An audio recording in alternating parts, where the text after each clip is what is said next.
Hello everybody, ito po ang inyong lingkod, Yuritech at your service. Anong gagawin dito? Kapakapit lang. Parang dumalak. Para hindi malaglag. Bakit natanggal yung pagkadikit nito? Hindi talaga yan nakabit. Hindi na idikit. Wala, hindi siya na idikit. So magkano lang ang pera mo dyan? 50. 50 pesos lang? Hindi mo kayang dagdagan yan? Ano? Wala ka ng pera? Ano nga eh. Pabalik ako nga sa 20. Ibabalik mo na lang yung 50. Dito naman ako eh. Sige lang ako pala tumapit ko eh. Ba't di ka nag-aaral ngayon? Wala kang pasok? Hindi ka ba nag-aaral? Hindi ka nag-aaral? Nag-aaral ako, di ako pumapasok. Ba't di ka pumapasok?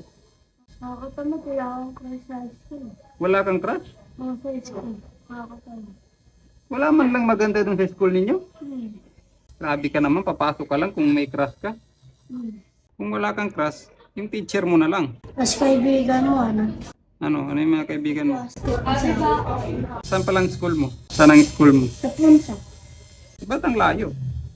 Kaya nga. Tapos, yan ako nakatira sa Landres. Paano ka nakaabot dito? Kaya Mag-aral ka. Mag-aral ka kasi kahit wala kang crush. Paano kung may nagkaka-crush sa'yo doon tapos hindi ka niya nakikita, hindi na rin siya mag-aaral? Di ba? Kung hindi ka ma-inspire, dapat ikaw ang magpa-inspire. Anong grade mo na? Sorry. Paksak. Kaya hindi ka kasi pumapasok eh. Hindi na kita pagbabayarin basta mag-promise ka na lagi kang papasok. Okay ba sa'yo yun? Kasi kailangan mo yun. Bata ka pa. Tapos papa mo, saan nga yung papa mo?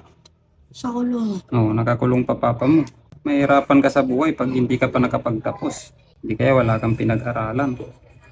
Promise mo yan ha, usapang lalaki to ha. Oo, yan. Kunin mo na itong pera mo.